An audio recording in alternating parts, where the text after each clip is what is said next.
رب اپنا پتہ بتا رہا ہے، کل جاؤ نبی کے در پہ جاؤ، یہ رب سے ملنے کا واحد ایڈریس ہے۔ جو بھی در مصطفیٰ پہ جائے گا بندے کے دروازے پہ، وہاں اسے خدا مل جائے۔ سبحان اللہ۔ کل کہہ کے اللہ رب العزت نے حضور صلی اللہ علیہ وآلہ وسلم کی زبان سے اپنا ایک ہونا بتایا اور بتا دیا کل عنوان رسالت ہے، عنوان توحید نہیں۔ عنوان توحید اس سے آگے ہے، هو اللہ احد۔ کوئی ترتیب بتا دی کہ بنیاد عقیدہ توحید ہے، مگر عقیدہ توحید سے پہلے رسول کی پہچان ضروری ہے۔ سبحان اللہ۔ جس کو رسول کی پہچان نہ ہو وہ کبھی رب کو پہچان نہیں سکتا ہے۔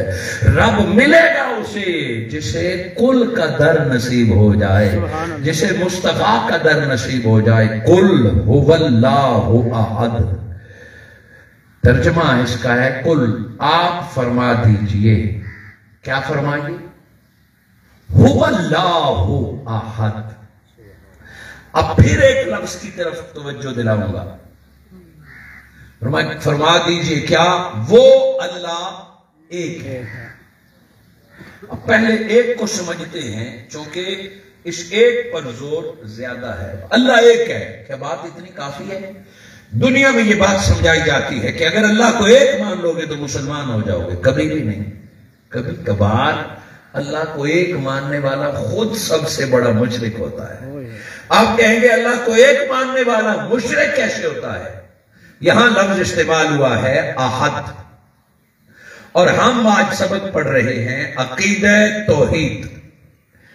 توحید باب تفعیل کا مصدر ہے، عربی میں توحید باب تفعیل کا مصدر ہے، اور اس کا معنی بنتا ہے ایک کرنا۔ توحید کا معنی بنتا ہے ایک کرنا، اور اس کا مادہ اور اوریجن ہے وحدہ، اسی سے واحد مشتق ہے۔ ہم جب گنتے ہیں نا واحد، اثنین، ثلاثہ، اربع، ہم 1 2 3 گنتے ہیں، 1 2 3 1 2 3، تو تعریف ہے کہ 1 کیا ہے، what is 1؟ کوئی پوچھتا ہے ایک کیا ہے، تو بتایا جاتا ہے، ریاضی کا استاد بتاتا ہے ایک کسے کہتے ہیں، فلسفے کا استاد اپنے انداز میں سمجھاتا ہے ایک کسے کہتے ہیں، سائنس سمجھائے گی، فلسفہ سمجھایا گا کہ ایک۔ ہم نے یہ سمجھنا ہے کہ اللہ ایک، قل هو اللہ احد، کہ رب نے کل کیوں فرمایا کہ اللہ ایک، کل کے بغیر بھی ہو سکتا تھا۔ اب ایک کیا ہے یہاں دیکھیں گے، ایک موبائل، ایک قرآن، ایک مائک۔ اب یہ ساری چیزیں ایک ہیں، بہت توجہ چاہوں گا۔ ایک کی مختلف تعریفیں ہیں، ایک قسم کا نہیں ہے۔ اللہ کون سا ایک ہے؟ یہ عقیدہ توحید بات سمجھنے والی ہے۔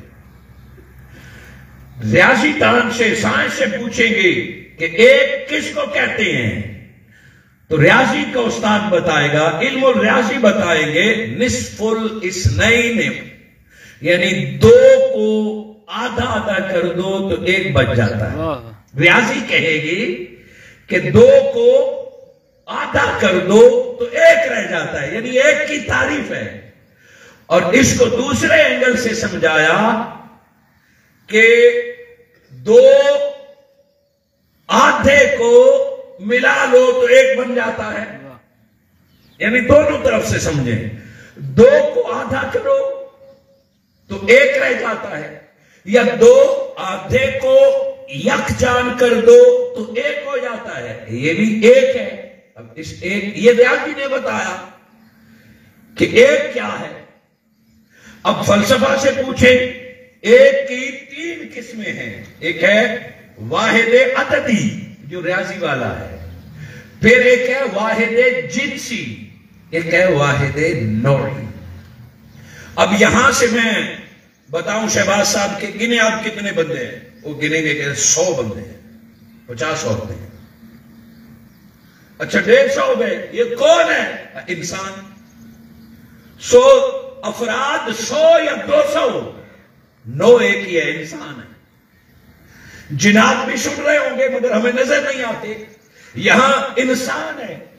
وہ 100 افراد ہوں، 50 افراد ہوں، 1000 افراد ہوں، مگر ہے انسان۔ انسان ایک مخلوق، فرشتے دوسری ہے، پھر جنات۔ وہ ہم لاکھوں کروڑوں افراد مل بھی جائیں پھر بھی ایک ہی رہیں گے۔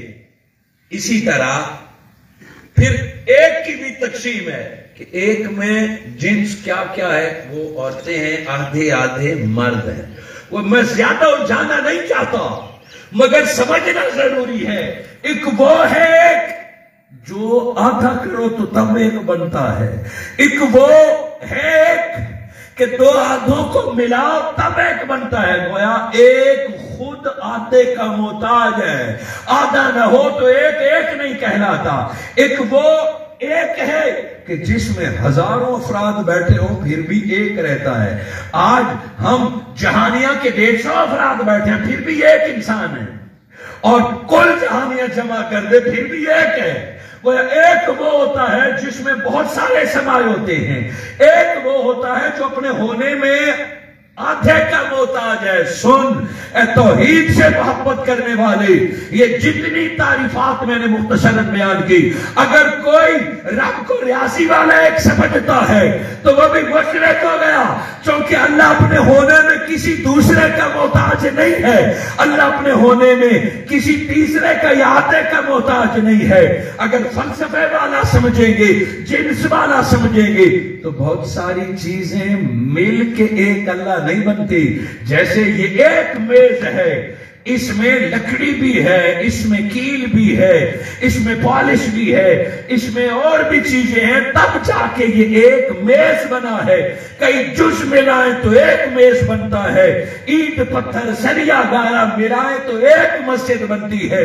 کچھ ایک جز کے محتاج ہوتے ہیں۔ رب وہ ذات ہے جو ہونے میں کسی کا محتاج نہیں، نہ اس کی تجلی ہے نہ اس کا کوئی شریک ہے۔ عقل چکرا جاتی ہے، پھر رب کو کیسا ایک مانے؟ کل میرے مصطفیٰ، اس سے پہلے کہ انسان خود سے میرے بارے میں سوچے کہ اللہ ایک کیسا ایک ہے، نہ اللہ واحد عددی والا ہے، نہ واحد جنسی والا ہے، نہ واحد نوعی والا ہے۔ کل هو اللہ احد، سارے ایک کو چھوڑ کر زبان مصطفیٰ سے سنو، رب واحد حقیقی ہے، رب وہ ایک ہے جس ایک کا صرف مصطفیٰ بتا رہے ہیں۔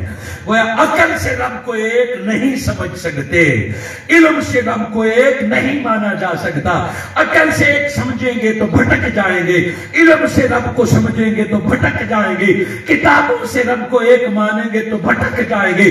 توحید کا ایک ہی دروازہ ہے کہ بس مصطفیٰ نے کہہ دیا ایک، عقل کے دروازے اور سوچ کے بند کر کے بلا سوچے سمجھے یؤمنون بالغیب، زبان مصطفیٰ سے جس نے رب کو ایک مان لیا، اللہ نے اسے ایمان اور توحید کی دولت عطا فرمائی۔ اس لیے ایک ہونے سے پہلے رب نے فرمایا کل پیارے آپ بتائیں ورنہ میری تلاش میں یہ بھٹک جائیں گے، مجھ سے ملتے ملتے یہ گمراہ ہو جائیں گے۔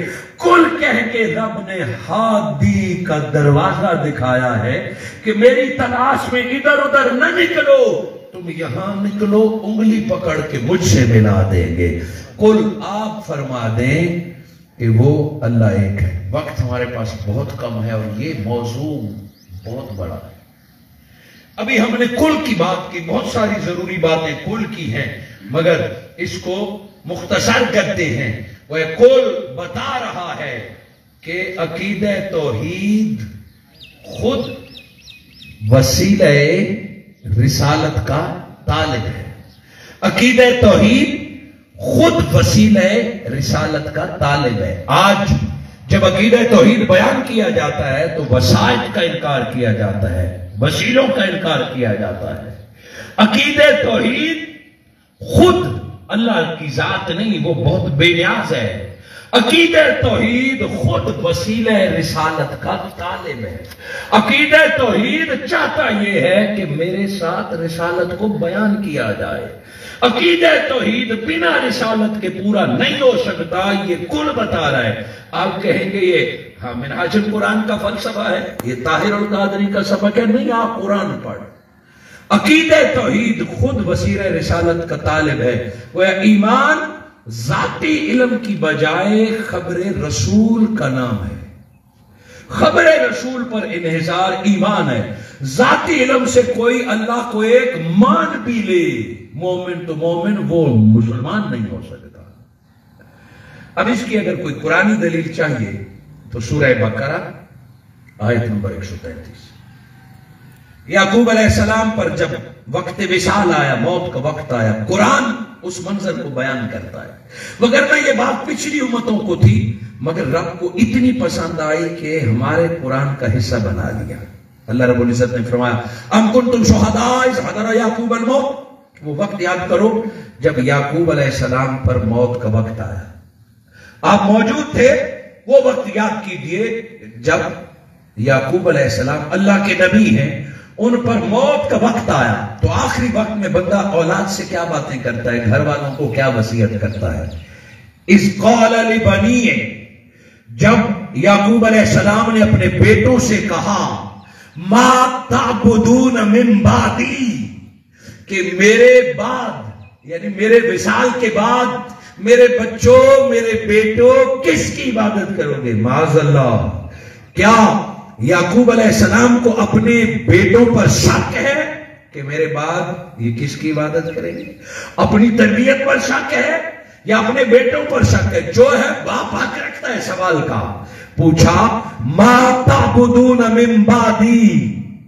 قاری صاحب اپنے شاگرد کو قرآن پڑھاتے ہیں اور پوچھتے ہیں کہ گھر جا کے کیا پڑھے گا, تو وہ جواب دیں گے قرآن. ان کو کوئی خدشہ تو ہے یا کوئی کلیئرٹی استاد چاہتا ہے کہ مسجد میں تو قرآن پڑھتا ہے, گھر جا کے کیا پڑھے گا.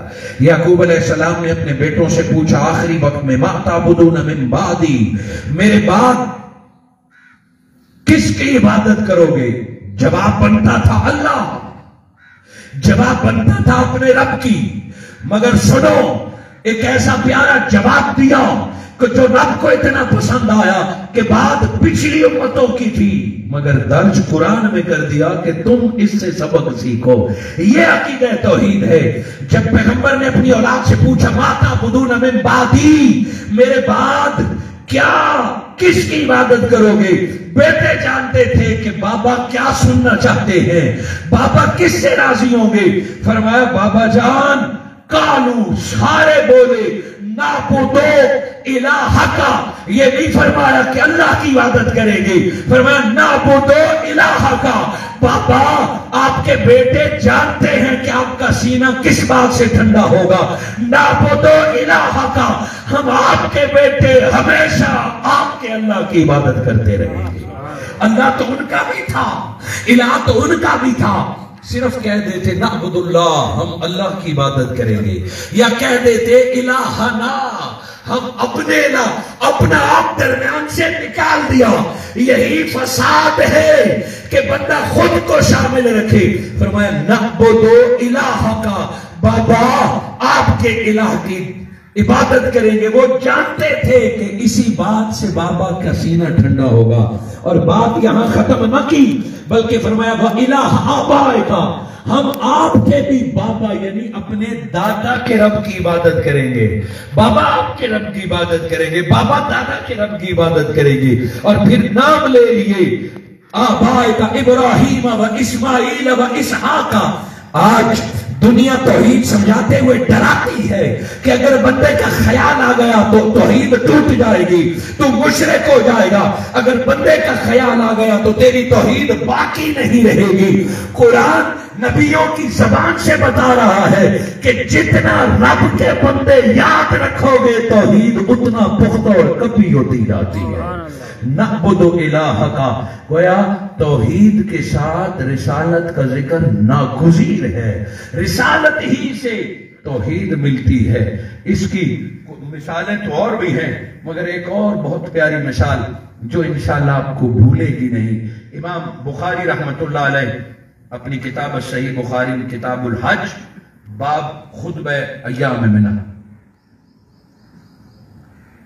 حضور صلی اللہ علیہ وآلہ وسلم عید والے دن، قربانی والے دن خطبہ ارشاد فرما رہے ہیں، اور عید والے دن سے تو دنیا واقف ہوتی ہے۔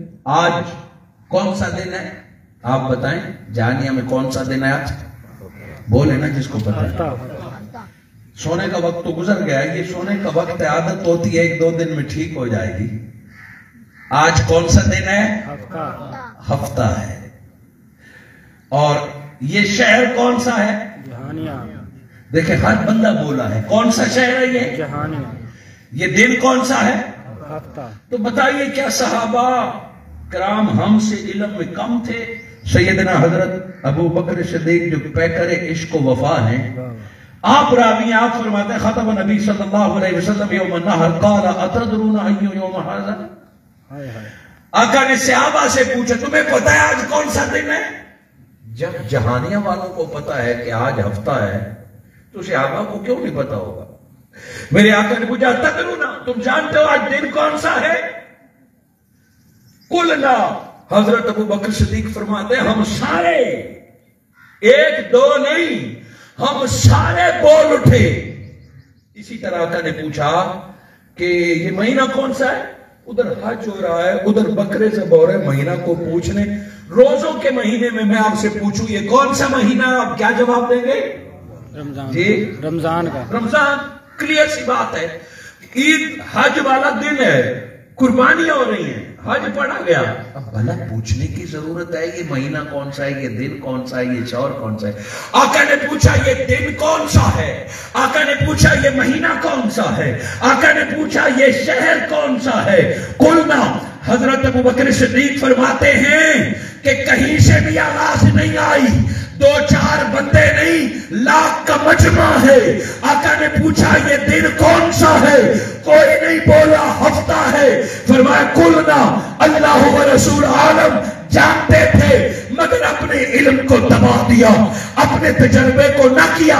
فرمایا اللہ اور اس کا رسول خوب جانتا ہے، خود جانتے تھے مگر کہا اللہ رسول جانتا ہے۔ پوچھا تم نے کیوں نہیں بتایا؟ جیسے آپ لوگوں نے بتایا نا آج ہفتہ ہے، تو صحابہ بھی بتا سکتے تھے آج یوم النحر ہے، آج ہفتے کا دن ہے۔ فرمایا نہیں، اللہ اور اس کا رسول جانتا ہے۔ ایسا کیوں کیا؟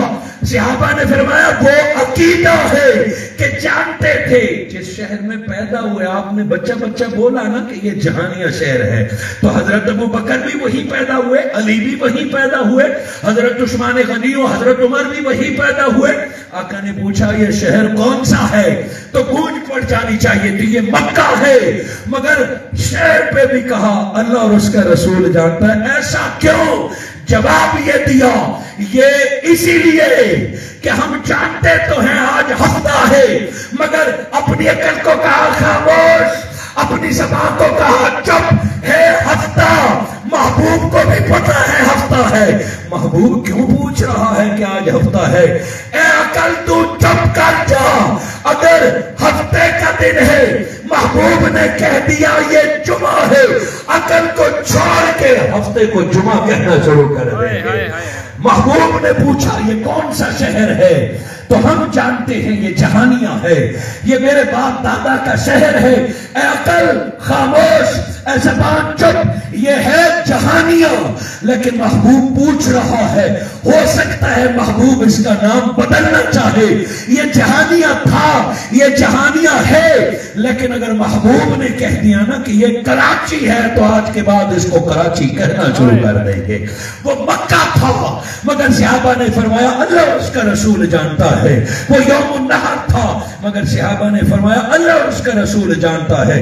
وہ صحابہ نے بتا دیا کہ ہم ایمان اپنی عقل اور علم کے بنیاد پہ نہیں، چہرے مصطفیٰ اور لب مصطفیٰ سے سن کے ایمان لایا کرتے۔ سبحان اللہ۔ وہ اب ذاتی انحصار نہیں تھا، ذات رسالت پہ تھا۔ آج چند لفظ پڑھنے کے بعد خمار پیدا ہوتا ہے ڈائریکٹ رب سے ملنے کا. آج چند کلمے سیکھنے کے بعد خمار پیدا ہوتا ہے فنا فی اللہ ہونے کا. ارے ایمان رب کو ایک جاننے کا نام نہیں، اللہ کو ایک جان لینا یہ صرف توحید اور علم وحدانیت ہے. اللہ کو ایک جان لیا، اللہ کو ایک مان لیا ذاتی ایکسپیریمنٹ کے بنیاد پر، ذاتی نالج کے بنیاد پر. یہ علم وحدانیت ہے، نالج آف ون ہے. یہ علم وحدانیت عقید توحید تب بنتا ہے کل سن کے جب مصطفیٰ سے سن لیا ہے کہ آپ فرما دیجئے اللہ ایک ہے. لوگوں نے مجھے ڈائریکٹ جان بھی لیا تو توحید نصیب نہیں ہوگی، وہ صرف علم ہوگا. عقید توحید اسی کو دوں گا میرے مصطفیٰ جو آپ سے سن کے مجھے مانے گا. اگر یہ تو تھا صحابہ کا عمل، ایک تھی قرآن کی آیت. اب آئیے دیکھیں آقا کا عمل بھی دیکھ لیں. حضور صلی اللہ علیہ وآلہ وسلم کو اللہ رب العزت نے جب حکم دیا کہ اپنے خاندان کو دعوت توحید دیجئے، جیسے میرے ذمہ میرے اساتذہ نے لگایا کہ جہانیہ والوں کو توحید بتانی، تو میں بات توحید سے شروع کروں گا. اللہ رب العزت نے حضور کو حکم دیا اور عشیرت تک پابند کیا کہ پہلے اپنے خاندان کو بتائیے کہ توحید کیا ہے. انذر کا حکم دیا، ڈرائیے نہیں. حضور صلی اللہ علیہ وآلہ وسلم نے اپنے پورے خاندان کو جمع کیا، تمام خاندان کو دعوت دی کہ میرا ضروری کام ہے. جب میرے آقا کی عمر عزیز 40 برس ہے، 40 برس اپنے قوم کی خدمت میں گزاری. آج جب حضور نے پیغام بھیجا چھوٹے بڑے سارے جمع ہو گئے. میرے آقا پہاڑی پر کھڑے ہو گئے، سارے جمع ہو گئے، کوئی غیر حاضر تو نہیں. ایون کہ ابو لہب بھی آ گیا، ابو جہل اور ابو لہب بھی آ گئے. میرے آقا پہاڑ پر کھڑے ہو کے جیسے سٹیج پر، اور بتانا یہ تھا کہ اللہ ایک ہے، بتانا یہ تھا کہ اس کے سوا کوئی عبادت کے لائق نہیں، سمجھانا یہی تھا. مگر پتا ہے کہ میرے آقا نے کیا فرمایا؟ آغاز یہاں سے نہیں کیا کہ اللہ ایک ہے، فرمایا مجھے جانتے ہو. میرے آقا نے سوال اپنا کیا، وہ بتا دیا. اگلا سبق صرف اسی کو یاد ہوگا جو استاد کو پہچان جائے گا، جو مصطفیٰ کو جان جائے گا. حضور نے پوچھا مجھے جانتے ہو؟ ساروں نے کہا ہاں آپ کو جانتے ہیں، آپ شریف ابن شریف ہیں، آپ صادق اور امین ہیں. جب آقا نے کی صداقت کا امانت کا انہوں نے اقرار کیا، حضور نے جان لیا کہ مجھے جانتے ہیں.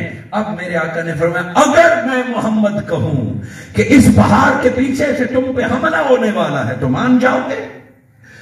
پہاڑ کے پیچھے یعنی آنکھ تصدیق نہیں کر سکتی، کانوں کو گھوڑوں کے ٹاپوں کی آواز سنائی نہیں دے رہی. میرے آقا نے فرمایا اگر میں محمد کہوں کہ اس پہاڑ کے پیچھے سے تم پہ حملہ ہونے والا ہے، وہ حضور غیب کی خبر کی بات کرنے لگے ہیں کہ اگر اس پہاڑ کے پیچھے سے حملہ ہونے والا ہے. بیک زبا ہو کے پوری قوم بولی ہاں ہاں، آنکھ بھلے دیکھے نا، کان بھلے سنے نا، لیکن آپ کی خبر واحد پر ہم یقین کر لیں گے، چونکہ آپ نے عمر بھر کبھی غلط بیانی کی ہی نہیں ہے، آپ نے سچ کے سوا بولا ہی نہیں ہے. جب میرے آقا کا اقرار کر لیا، اب حضور نے فرمایا کہ میری زبان کا اعتبار ہے تو سنو. بتانا یہ تھا کہ میرا اللہ ایک ہے، اس کے سوا کوئی معبود نہیں ہے، وہ وحدہ لا شریک ہے. وہ تو مانے یا نہ مانے یہ جدا بات ہے. قیامت تک آقا نے تبلیغ کا طریقہ بتا دیا، آقا نے دعوت توحید کا طریقہ بتا دیا کہ جس کو بتانا ہونا کہ اللہ ایک ہے، بات اللہ سے شروع نہ کرنا، بات چہرے مصطفیٰ سے شروع کرنا. اللہ خود بخود دلوں میں سما جاتا ہے. تمہاری دعوت میں اثر اسی لیے نہیں ہے، تمہاری بات نوجوانوں کے دل میں اترتی اسی لیے نہیں ہے کہ ڈائریکٹ قبر کی بات شروع کر لیتے ہو، ڈائریکٹ دوزخ کی بات شروع کر لیتے ہو، ڈائریکٹ اللہ کی بات شروع کر لیتے ہو. دین کی تبلیغ اور ایمان کا آغاز چہرہ مصطفیٰ سے ہوتا ہے. کل کہہ کے رب نے ہر چیز کا ایڈریس بتا دیا. میں بہت مجبور ہوں، میں گھڑی کو بھی بار بار دیکھتا ہوں اور اپنے موضوع کو بھی دیکھتا ہوں، مگر چند ضروری گزارشات کب تک ہے؟ 6:30 تک. کل کے بعد لفظ کل، یہ سبق پڑھیے پھر سنیے علماء سے کہ کل میں کیا کیا راز ہے. میں نے ایک جھلک آپ کو بتائی معزز خواتین و حضرات. اس کے بعد سبق آتا ہے، یہ تو ٹائٹل تھا کل. آپ فرما دیں میرے مصطفیٰ، میرے محبوب، میں آپ کی زبان سے کچھ لوگوں کو بتانا چاہتا ہوں. کل رب فرما رہا ہے، آپ کہہ دیجئے هو اللہ. اب ہوا ہے ضمیر. ضمیر کیا ہوتی ہے؟ یہ وہ، دس دیٹ. اس کی ضرورت ہی نہیں تھی. ہوتا یوں کل. آپ کہہ دیجئے اللہ احد، اللہ ایک ہے، اللہ ایک ہے. آپ کہہ دیجئے اللہ ایک ہے. مگر اللہ نے اپنے نام سے پہلے پھر ہوا کو شامل کیا. ہوا کا معنی وہ، دیٹ. ہوا کا معنی وہ. عربی میں 2 ضمیریں ہیں. ہوا ضمیر غیب کے لیے استعمال ہوتی ہے، یعنی جو دش ہوتا ہے وہ آنکھوں کے سامنے ہوتا ہے. یہ جس کو آنکھ دیکھے یا جس کو کان نہ ہاتھ چھو لے، جو سامنے ہو وہ یہ ہوتا ہے. اور جو آنکھ سے غائب ہو، جو ہاتھ کی گرفت سے باہر ہو، وہ ہوتا ہے. اب بتائیے اللہ یہ ہے کہ وہ ہے؟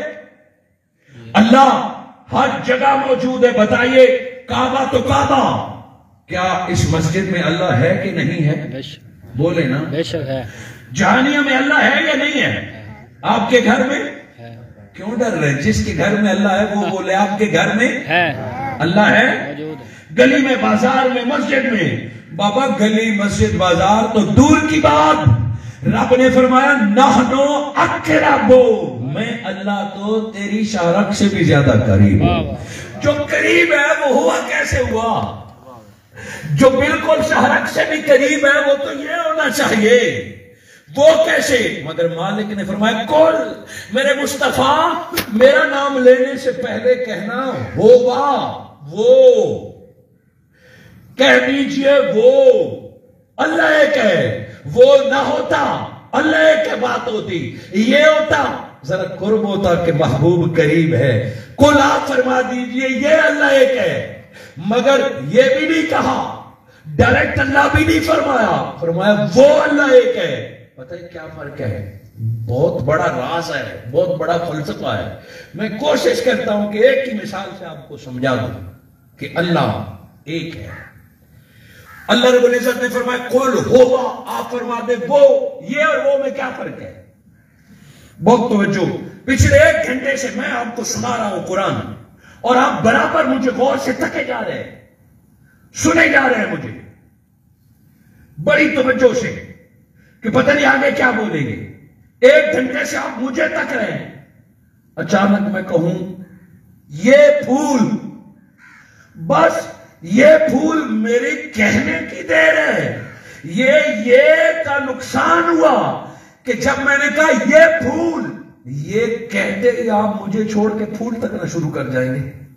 کہا کہ یہ پھول، یہ تو ہاتھ کا بنا ہوا ہے. کوئی کہے گا یہ سرخ ہے، کوئی کہے گا پتھر کا ہے. ہر کوئی یہ کی وجہ سے ساری توجہ ڈائیورٹ ہو گئی. میں نے پھول کہا، آنکھ بھی ادھر گئی، عقل بھی ادھر گئی. بندہ خود سوچنے لگا، وہ کہنے والے کو چھوڑ کر یہ کے پیچھے لگ گیا. وہ خود سوچنے لگا. اور اگر میں کہوں وہ منہاج القرآن، وہ گوش درود، میں گوش درود کہوں، یہاں تصویر نہیں ہے، میں کہوں وہ گوش درود، وہ درود محل، آپ اور بھی قریب ہو جائیں گے. یہ کون سا گوش درود؟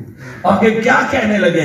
وہ نے آپ کو اور کین کر دیا، وہ نے آپ کو اور متوجہ کر دیا. پھر میں بتاؤں گا کہ وہ گوش درود آپ خود نہیں سوچیں گے. آپ خود نظر، کیونکہ نظر جو نہیں آ رہا، چونکہ ہاتھ جو نہیں لگا سکتے، پھول نظر آ رہا تھا، اسی لیے آپ کی نگاہ چینج ہو گئی. میں نے کہا وہ گوش درود، آپ میری طرف متوجہ ہوں گے، پتہ نہیں کیا ہے. پھر میں بتاؤں گا لاہور میں ایک محل ہے جو طاہر القادری نے بنایا، درود کے لیے بنایا. وہاں 24 گھنٹے بندہ درود پڑھتے رہتے. آپ اور سنیں گے اور سنیں گے بلا تمثیل.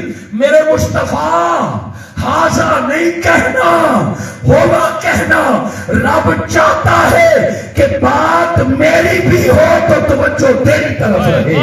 میں پردے میں رہوں گا، خود تو پردے میں رہا، سامنے تصویر محمد کر دی ہے کہ باتیں میری ہو، چہرہ مصطفیٰ کا ہو، توحید میرا ہو تو تصور رسالت کا ہو۔ کل ہوا رب ہاضا نہیں ہے، رب نے فرمایا ہاضا نبی، خود ہو کے کہتا ہے میں ہوا رہوں گا، مصطفیٰ ہاضا رہیں گے۔ بے شک وہ مدینہ میں ہے، مگر جہانیہ والوں مصطفیٰ مدینہ میں ہو کے تیرے لیے ہاضا ہے، اور رب تیرے گلے کے قریب ہو کے تیرے لیے ہوا ہے۔ ارے جس نے ہوا سے ملنے کے لیے ہاضا کو تکنا شروع کر دیا، رب اسی کو ایمان عطا فرمائے گا۔ رب نے چاہا، اسی لیے اپنے اسم سے پہلے ہوا کا دھیان، ایسا نہ ہو کہ رب کے جلووں کی خاطر محبوب کو چھوڑ دو۔ یہ بھلا وفا ہے کہ ملانے والے کو بندہ بھول جائے اور دوسرے سے مل لے؟ کہ جو ملانے آیا ہے، رب نے اپنا محبوب تمہیں دیا ہے۔ رب چاہتا یہ ہے کہ نگاہ ہر وقت محبوب کے چہرے پر رہے، نگاہ ہر وقت محبوب کو تکتی رہے۔ نماز صحابہ رکھ کی پڑھتے تھے، امام بخاری بتاتے ہیں نگاہ پھر بھی مصطفیٰ پر رکھتے تھے۔ کاش کے وقت ہوتا اور میں اپنے اس نقطے کی پوری وضاحت کرتا۔ کل آپ فرما دیجئے وہ، پھر فرما دیجئے اللہ احد، اللہ ایک ہے۔ آپ فرما دیجئے اللہ ایک ہے، آپ فرما دیجئے وہ اللہ ایک ہے۔ ایک کی بات بھی میں نے مختصراً بتا دی، ہوا کی بھی بتا دی، احد کی بھی بتا دی۔ ابھی اس میں اور بھی بڑے راز ہیں۔ کل ہو اللہ احد تو ہر دعا میں پڑھتے ہیں، ہر نماز میں پڑھتے ہیں۔ کاش اگر ہم جانے نا کہ اس میں کیا کیا محبت ہے تو کل ہو اللہ احد۔ اب انشاءاللہ ظہر کی نماز میں جب آپ کل ہو اللہ احد کہیں گے تو چہرہ محبوب نظر آ رہا ہے۔ یہ توحید ہے کہ توحید کا نام مصطفیٰ سے بیگانگی کا نہیں ہے، توحید کا نام رب کے پیاروں سے دوری کا نام نہیں ہے۔ رب کے پیاروں کے جتنے قریب ہوتے جائیں گے اتنی لذت توحید نصیب ہوتی جائے گی۔ چند منٹ رہ گئے ہیں، آپ کی اور میری ملاقات کی آخری گھڑیاں ہیں، مگر بات ابھی دل میں اتر رہی ہے۔ یہ آنکھوں کی نمی اور لبوں کی مسکراہٹ بتا رہی ہے کہ توحید کی لذت جو شروع میں نے کہا کہ تھوڑی دیر سنیں، اس کے بعد آپ توحید کی لذت اپنے من میں محسوس کریں گے۔ اگلا جو دوسرا تھا، یہ ابھی تک میں نے پہلے رکن پہ بات کی ہے، ارکان 7 میں سے پہلے پہ بات کی ہے۔ اگلا ہے کہ اللہ بے نیاز ہے۔ بے نیاز کسے کہتے ہیں؟ بے پرواہ کو۔ پورا جہانیہ درس قرآن میں آ جائے اسے پرواہ نہیں ہے، اور کوئی بھی نہ آئے اسے پرواہ نہیں ہے۔ کل کائنات کلمہ پڑھ لے اس کی خدائی میں اضافہ نہیں ہوتا، اور کل کائنات انکار کر دے اس کی طاقت میں ذرا برابر کمی نہیں ہوتی۔ ساری دنیا کو موت دیتے اسے پرواہ نہیں، وہ بے نیاز اور بے پرواہ ہے۔ ایک معنی کہ اسے کسی کی پرواہ حاجت کی، نظام کائنات چلانے میں وہ کسی کا محتاج نہیں ہے، حتیٰ کہ نبیوں کا بھی نہیں ہے، وہ بے نیاز ہے۔ اگلا اللہ الصمد کے بعد کیا ہے؟ بولے نا جس کو یاد لم یلد۔ مجھے اطمینان ہے کہ آپ کو یاد ہے، مگر میں سننا چاہتا ہوں کیا ہے؟ لم یلد ولم یولد۔ اس کا سادہ ترجمہ آپ کو ملے گا کہ وہ نہ کسی کا باپ کو بیٹے دیتا ہے۔ حضور صلی اللہ علیہ وآلہ وسلم نے عیسائیوں کو جواب دیا۔ عیسائی کہتے تھے کہ عیسیٰ علیہ السلام اللہ کے بیٹے ہیں اور فرشتے اللہ کی بیٹیاں ہیں۔ حضور لم یلد ولم یولد، آپ کہیں گے بات اللہ کے ایک ہونے کی ہے اور بات بیٹوں کی آ گئی، یہ کیا ماجرا ہے؟ اور بیٹے کے لیے عربی میں لفظ استعمال ہوتا ہے ابن، باپ کے لیے عربی میں لفظ استعمال ہوتا ہے ابن۔ یہ یوں ہو سکتا تھا لا ابن لہو، اللہ کا باپ نہیں ہے، اللہ کا بیٹا نہیں ہے، مگر توحید کے اس بڑے سبق میں باپ بیٹے کا ذکر نہیں، پیدا ہونے کا ذکر ہے کہ نہ اللہ کے ہاں کوئی پیدا ہوا نہ اللہ کسی سے پیدا ہوا. یہ جو یلد ہے، یہ یولد ہے، اس کا مادہ والدہ ہے، اسی سے میلاد ہے. آج جب ربیع الاول میں جھنڈیاں لگتی ہیں، چراغاں اور جلوس نکلتے ہیں، تو دنیا فتویٰ لگاتی ہے تم شیک کر کے میلاد مناتے ہو. انہیں پتہ نہیں ہے کہ میلاد تو توحید کا حصہ ہے. رب نے یلد کا لفظ استعمال کیا. میرے مصطفیٰ انہیں محلا میلاد پڑھائیے کہ توحید اور میلاد کا کیا تعلق ہے. ایک جملے میں سمجھیے کہ جس کا میلاد ہوتا ہے وہ بندہ ہوتا ہے. لو اور میٹھا کر دیتا ہوں اس کا جملہ کہ جس کا میلاد منایا جا رہا ہے وہ مصطفیٰ ہے، اور جس کا میلاد نہیں منایا جاتا وہ خدا ہے. جو پیدا ہوا وہ بندہ ہے، اور جو پیدا نہیں ہوا وہ خدا ہے. کوئی میلاد رسالت کی مجبوری نہیں ہے. حضور شیخ الاسلام ڈاکٹر محمد طاہر القادری مدث اللہ علیہ فرماتے ہیں کہ رسالت نہ میلاد باب رسالت کا حصہ نہیں، باب توحید کا حصہ ہے. جب تک قوم میلاد کے فلسفے سے واقف نہیں ہوتی تب تک اس کی توحید پوری نہیں ہوتی. ہم سارا سال آقا کا مقام بیان کرتے ہیں، حضور کی شفاعت بیان کرتے ہیں، آقا کا علم بیان کرتے ہیں، آقا کا قاسم ہونا بیان کرتے ہیں، آقا کا مددگار ہونا بیان کرتے ہیں. دنیا کو خدشہ ہے کہ ذکر محمد اتنا کر رہے ہیں، شاید کوئی رب سے ملانے تو نہیں لگے. جھنڈیاں لگا کے، مٹھائیاں بانٹ کے، جلوس نکال کے دنیا کو بتاتے ہیں نہ ڈرو نہ ڈرو. مصطفیٰ کو الہ نہیں مانتے، میلاد منا کے، جھنڈیاں لگا کے ہم مصطفیٰ کی ولادت کا یعنی بندے ہونے کا اعلان کر رہے ہیں. جلوس اور میلاد حضور کے بندے ہونے کا اعلان ہے، خدا ہونے کا اعلان نہیں ہے. تو پھر شرک کیسے ہو گیا؟ در حقیقت جس کا میلاد کا کنسپٹ جس کا جتنا کلیئر ہوتا جائے گا اتنی اس کی توحید پختہ ہوتی جائے گی. یہ بھی ایک پورا سبق ہے، زندگی رہی تو پھر کسی موقع پر. مگر اگلی بات جس پر ختم کرتے ہیں وہ ہے اگلی آیت بھی آپ سنائیں گے.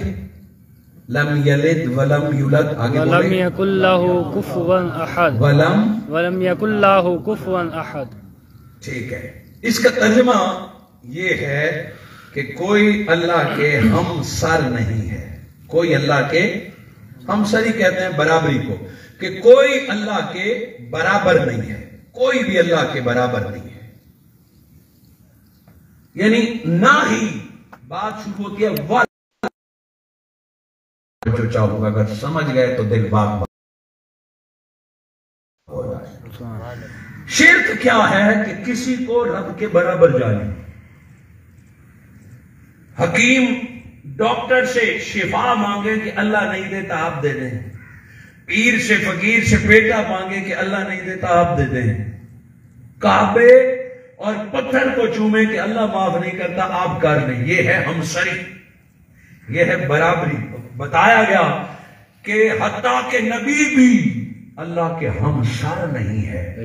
یہ جو ہمسری ہے ایکویلٹی، شرکت، برابر کرنا، کہ جو اللہ کر سکتا ہے بندہ بھی وہی کر سکتا ہے، جو اللہ نہ کرے پھر بندہ کر دیتا ہے. اس پر فتوے لگتے ہیں. جب بھی کوئی کسی قبر پہ جائے تو یہ مشرک.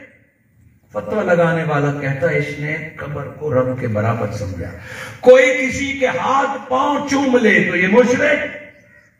کوئی کسی کی تعظیم کے لیے تو مشرک. یعنی آپ سنتے رہتے ہیں، کوئی نئی بات میں نہیں بتا رہا. اور ہے یہ کہ رب کے برابر جس کو بھی جانیں گے، حکیم، طبیب، ڈاکٹر، ایون ماں باپ، جس کو بھی، تو یہ شرک ہے. مگر بہت توجہ کیجئے، ہمیں ڈرایا جاتا ہے کہ ولیوں کے پاس نہ جاؤ مشرک ہو جاؤ گے، پیروں کی طرف نہ جاؤ مشرک ہو جاؤ گے، قبروں پہ نہ جاؤ مشرک ہو جاؤ گے. نبی کا زیادہ رب کے برابر ذکر نہ کرو. نبی کا اتنا ذکر کرتے ہو، کھڑے ہو کے صلاۃ و سلام پڑھتے ہو، اتنی نعتیں پڑھتے ہو، مشرک ہو جاؤ گے. یہ اگر کوئی محبت میں کرتا ہے تو اس کی محبت کو اللہ اجر دے. لیکن اگر یہ کم فہمی کی وجہ سے ہے، یہاں اللہ رب العزت نے فرمایا وَلَمْ يَكُنْ لَهُ كُفُوًا أَحَدٌ، کہ نہ ہی اس کا کوئی ہمسر ہے. جملہ ہے کوئی اس کے برابر نہیں ہے. رب نے یہ نہیں فرمایا کوئی ہے ہی نہیں. یار لوگ جب توحید سمجھاتے ہیں تو یوں سمجھاتے ہیں جیسے کسی اور کی تو اہمیت ہے ہی نہیں, کوئی ہے ہی نہیں. قرآن یہ نہیں کہتا. قرآن کہتا ہے وہ جو کوئی ہے وہ ہے صحیح, اس کا اپنا مقام ہے. باپ ماں کا اپنا مقام. جی چاہتا ہے قدموں میں جھک کے ماں کے قدموں میں جھک جا, باپ کو باپ سمجھ کر قدموں میں جھک جا, پاؤں چوم, پاؤں میں سر رکھ دے, استاد کی تعظیم کے لیے کھڑا ہو جا, پیر کے ہاتھ چوم, حجر اسود کو چوم, جتنی بھی چیزیں ہیں, مگر کوئی ہے صحیح, وہ برابر نہیں ہے. اگر برابر سمجھ کے کسی پتھر کو چومیں گے تو مشرک, کیونکہ اس کو برابر نہ سمجھو. باقی ماں کو ماں کا درجہ دو, باپ کو باپ کا درجہ دو, شیخ کو شیخ کا درجہ دو. آج کوئی شخص پتھر کو چوم رہا ہے. مثلا جہانیہ میں ایک شخص بیٹھا ہے اور وہ پتھر چوم کے آنکھوں پہ لگاتا ہے. دیکھنے والے نے کہا دیکھو مشرک ہو گیا, پتھر چوم رہا ہے. دیکھنے والے نے کتابوں میں پڑھا تھا, کہا یہ مشرک ہو گیا. ایک شخص آ رہا ہے اور دوسرا شخص دوڑتے ہوئے جاتا ہے اور اپنا لب اس کے قدموں پر رکھ لیتا ہے, وہ سر رکھا نا اس کے قدموں پر, کہ دیکھو بندے کو سجدہ کیا, مشرک ہو گیا. اگر باقی چومنے والے نے اسے خدا سمجھ کے چوما ہے تو کیا مشرک ہو گیا. مگر چومنے والے سے پوچھتے نہیں ہے کہ جہانیہ میں بیٹھ کے یہ جو تو پتھر کیوں آنکھوں سے لگا رہا ہے, چوم رہا ہے. دیکھنے والے نے اس سے پوچھے بغیر فتویٰ دے دیا, مشرک ہے. اور جس نے چوما اس سے جب پوچھا کہ اس پتھر کو کیوں چوم رہے ہو, اس نے رو کے کہا غریب ہوں, میں حج پہ نہیں جا سکا, یہ پڑوسی گیا تھا, میں نے کہا مکہ سے ایک پتھر لانا, اسے چومتا رہوں گا. گویا عقیدت اور محبت مکہ کی وجہ سے, مدینہ کی وجہ سے. بابا تو اس سے تو پوچھ کہ کیوں جھکے جا رہا ہے, اس بندے کے قدموں میں کیوں گر گیا. یہ وہ بندہ ہے جس نے مجھے کلمہ پڑھایا تھا, یہ میرا باپ آیا بڑے عرصے کے بعد, اسی لیے باپ کے قدموں میں جھکا. بس بندے کے قدموں میں جھکتا دیکھا, بندے کے ہاتھوں کو چومتے دیکھا, مشرک ہو گیا. یوں شرک کے فتوے سوچے سمجھے بغیر دیے جائے. اگر چومنے والا برابر سمجھ رہا ہے پھر تو مشرک ہے, وگرنہ چومنے والا مشرک نہیں ہے. وہ تو اچھی نیت سے رب کو مالک سمجھ کر اور باپ کو مخلوق سمجھ کر عزت کر رہا ہے, تعظیم کر رہا ہے, استاد کی تعظیم کر رہا ہے, عبادت نہیں کر رہا. وہ جو فتویٰ لگا رہا ہے, دیکھ کرنے والے نے شرک نہیں کیا, فتوے والے نے گویا پتھر اور خدا کو برابر جان کر فتویٰ دے دیا ہے. وہ دیکھنے والے نے خود سمجھا ہے کہ یہ بندہ بندے کو خدا کے برابر قرار دے رہا ہے. سو ان غلط فہمیوں نے قوم کو فرقہ واریت میں مبتلا کر دیا ہے, نفرتیں پیدا کر دی, توحید اور رسالت کو جدا جدا کر دیا. سورہ اخلاص جس توحید کی دعوت دیتی ہے وہ رشتے اور بندوں سے تعلق توڑنے کا نام نہیں ہے. سورہ اخلاص جس توحید کی دعوت دیتی ہے کہ ماں باپ سے بھی تعلق جتنا مضبوط کرتا جائے گا, رب سے تیرا تعلق اتنا مضبوط ہوتا جائے گا. اپنے شیخ اور استاد سے تعلق جتنا مضبوط کرتا جائے گا, تیرا رب سے تعلق اتنا مضبوط ہوتا جائے گا. ولی سے جتنا تعلق تیرا مضبوط ہوگا, رب سے تیرا اتنا تعلق مضبوط ہوتا جائے گا. نبی سے تیرا تعلق جتنا, اور توحید یہ سمجھائی جاتی ہے کہ دنیا کے تعلق توڑ دو, ایک اللہ کے ہو جاؤ. ایسی کوئی توحید نہیں ہے, یہ خود شرک ہے, یہ خود رب کا انکار ہے. میں نے پہلے عرض کیا کہ جو لوگ توحید کو صرف لفظوں تک رکھتے ہیں وہ اس میں گم ہو کے رہ جاتے ہیں. توحید دراصل لذت آشنائی ہے, توحید ایک نشہ ہے, توحید ایک لگن ہے, توحید ایک محبت ہے. یہ جس کے دل میں سماتی ہے وہ دنیا کے لیے باہیں کھول دیتا ہے. وہ تو کافروں کو بھی محبت سے دیکھتا ہے کہ جو لذت مجھے ملی ہے اللہ کرے اس کافر کو بھی نصیب ہو جائے. کیوں؟ توحید جسے مل جائے وہ دن بھر بھوکا پیاسا رہتا ہے. وہ کربلا میں پورا خاندان ذبح کرا دیتا ہے. کربلا والوں نے جنت کے لیے گردنیں نہیں کٹوائی تھی, وہ رب کی توحید کے لیے کٹوائی تھی. جس کو یہ لذت نصیب ہوتی جاتی ہے پھر اسے روزے مشکل نہیں ہوتے, پھر اسے 20 تراویح مشکل نہیں ہوتی, پھر حج پہ 5 لاکھ لگانا مشکل نہیں ہوتے, پھر رستے میں ایک فقیر ہٹا کٹا جب کہتا ہے اللہ کے نام پر بی بی گھر والے منع کرتے ہیں ہٹا کٹا ہے نہ دو، مگر وہ ہٹے کٹے کو نہیں دیکھتی بلکہ رب کا نام دیکھ کے گھر میں جو کچھ ہوتا ہے اٹھا کے دے دیتے ہیں۔ بعد میں عقل کہتی ہے کیا کر دیا، بنا کھانا اس کو دے دیا، خود نہیں کماتا۔ عقل بعد میں سوچتی ہے، وہ جو اللہ کی محبت ہے وہ سب کچھ پہلے قربان کر دیتی ہے۔ ویسے گھر کا سارا مال صدیق نے نبی کے قدموں میں نہیں رکھ دیا، ویسے ساری اولاد نام اسلام پر قربان نہیں کی جاتی، جب رب دل میں سماتا ہے تو بندہ رب پر قربان ہو جاتا ہے۔ عبادتیں فقط جنتوں کے حصول کے لیے نہیں ہیں، سجدے فقط حور و غلمان کمانے کے لیے نہیں ہے، یہ عبادتوں کا مقصد رب شناس ہونا ہے۔ منہاج القرآن آج یہ درد لے کے آیا ہے کہ ہمارے جلسے درس توحید سے خالی ہیں۔ دل پہ ہاتھ رکھ کے بتائیے کتنے بڑے بڑے جلسے، میلاد، جلوس، جمعے کے خطبے، مگر ہم درس توحید دیتے ہوئے ڈرتے ہیں کہ خشک مضمون ہے، لوگ سننا نہیں چاہتے، یا ہم نے درس دیا تو لوگ ہمیں فلاں سمجھنے لگ جائیں گے کہ اس نے عقیدہ بدل دیا۔ نہ دوستو، یہ وہ سبق ہے جس کو سنانے کے لیے رب نے اپنا محبوب زمین پر بھیج دیا تھا، رب نے اپنا مصطفیٰ دیا تھا۔ اگر میں حسب وعدہ بات ختم کرتے ہیں، 6:30 ہو گئے ہیں، میں اپنی گفتگو کو ادھورا چھوڑتا ہوں، یہ جامع توحید ہے ہی ہے۔ انشاءاللہ زندگی رہی تو پھر کسی موقع پر حضور شیخ الاسلام ڈاکٹر محمد طاہر القادری نے جب اس لذت کو قلم بند فرمایا، آپ نے کتاب لکھی، اس کا نام ہے عقیدہ توحید۔ یہ 1000 صفحوں پر مشتمل ہے۔ بات اتنی ہے کہ اللہ ایک ہے، بات اتنی ہے مگر 1000 صفحے، یہ ایک جلد ہے، میں ایک اٹھا سکا دکھانے کے لیے کیونکہ سفر تھا لمبا۔ اسی طرح اس کا دوسرا حصہ ہے جلد 2، اگر اللہ توفیق دے تو یہ کتاب منگوائیں، میرے منہاج القرآن کے ساتھیوں کو کہیں، چونکہ اس کا مسلکوں سے تعلق نہیں، اس کا ایمان اور رب سے تعلق ہے۔ اس کو پڑھیں، اپنے بچوں کو سبقن پڑھائیں۔ اگر آپ نے اصلی توحید پڑھا دی تو عقیدے کے نام پر آپ کی اولاد کو کوئی ورغلا نہیں سکے گا، توحید کے نام پر آپ کی نسلوں کو کوئی اغوا نہیں کر سکے گا۔ یہ قلم بند ہے وہ لذت اور